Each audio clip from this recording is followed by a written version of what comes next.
Assalamualaikum anak-anak. Bagaimana kabarnya hari ini? Sehat? Alhamdulillah kalau sehat. Oke, langsung saja Ibu absen ya. Abdul, Aisyah, Ali, Dian, Flora, Gilang, Hana, Indira, Rido. Alhamdulillah hari ini semuanya berangkat. Abdul, silakan dipimpin doa. Sebelum pelajaran Ibu mulai, kita menyanyikan lagu Indonesia Raya dulu ya. Semuanya berdiri. A few moments later. Ayo, yang bajunya belum rapi dirapikan dulu.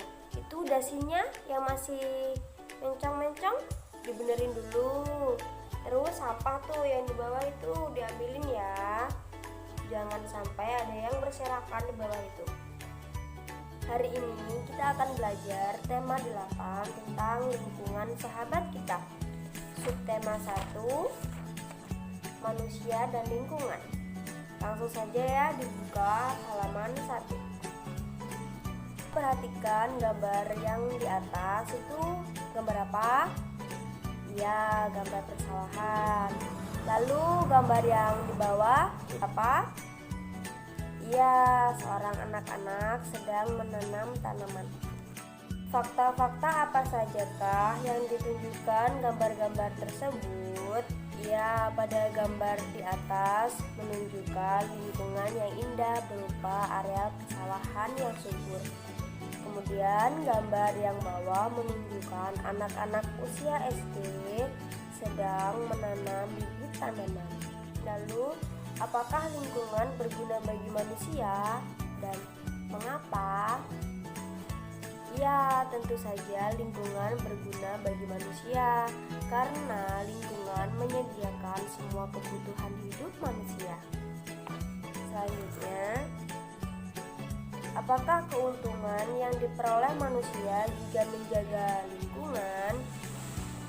Nah, jawabannya, jika manusia menjaga lingkungan, semua kebutuhan manusia dapat tercukupi.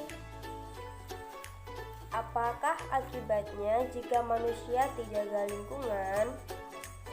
Jadi, akibatnya jika manusia tidak menjaga lingkungan, lingkungan menjadi rusak dan tidak memberikan manfaat, bahkan dapat menimbulkan kerugian dan bencana bagi manusia. Lalu, bagaimana kondisi lingkungan di sekitarmu? Nah, ayo, siapa yang berani menceritakan tentang lingkungan di sekitar rumah kalian? Setiap kelompok menjawab pertanyaan-pertanyaan berikut. Yang pertama, apa fungsi air bagi manusia? Yang kedua, apa fungsi air bagi hewan? Yang ketiga, apa fungsi air bagi tumbuhan? Nah, setelah selesai berdiskusi, silakan perwakilan dari kelompok untuk menjelaskan ke kelompok yang lainnya. Tepuk tangan untuk teman tadi yang sudah maju. Ayo, apa saja yang telah kita pelajari pada hari ini? Iya, tentang pentingnya air bersih bagi makhluk hidup.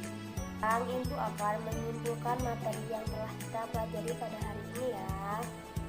Yang pertama, apa fungsi air bagi manusia? Yaitu untuk keperluan rumah, air bersih sangat diperlukan. Yang pertama misalnya untuk minum, untuk mandi, mencuci, dan pekerjaan lainnya.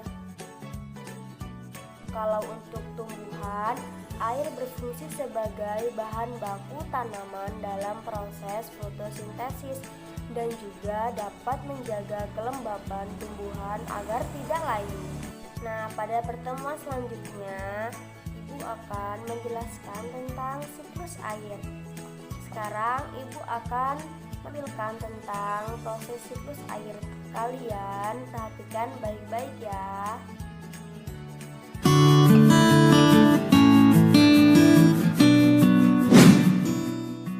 Hujan. Hei, pernahkah kalian bertanya-tanya dari mana hujan itu berasal? Atau bagaimana awan bisa terbentuk? Ya, inilah siklus air.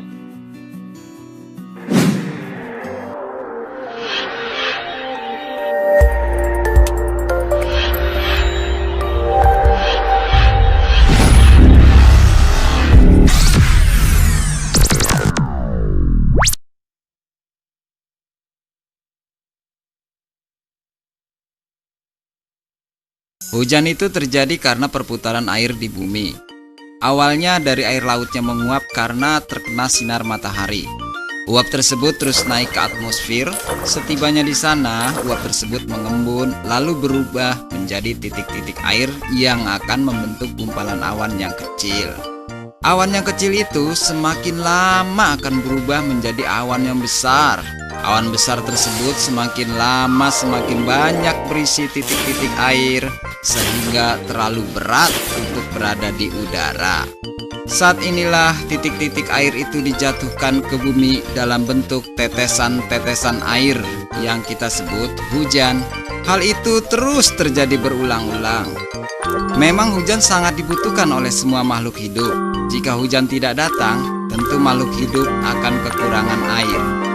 Begitu pula sebaliknya, jika air hujan turun berlebihan, ia bisa menjadi bencana tanah longsor dan banjir yang menakutkan.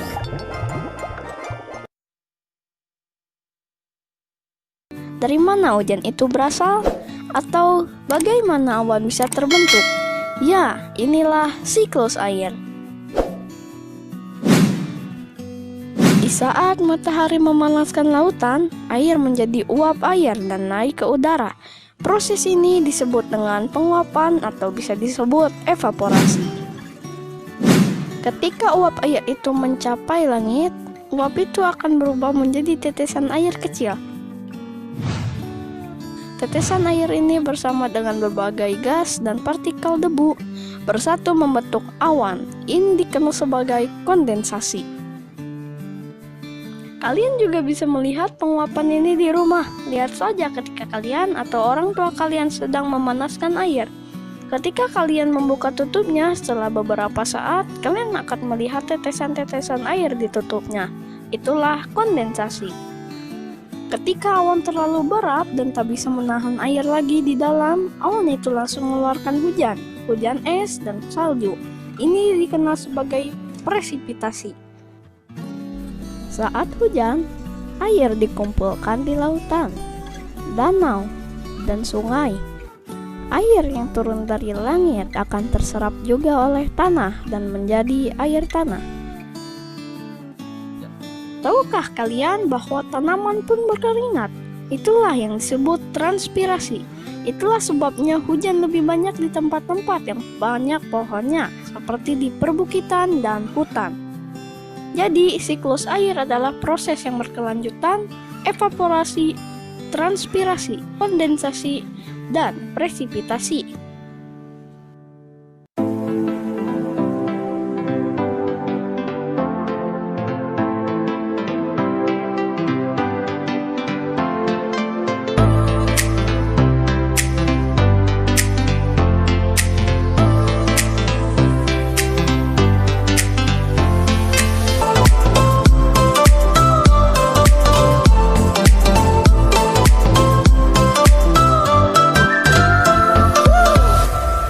Oke, seperti biasa, terima kasih.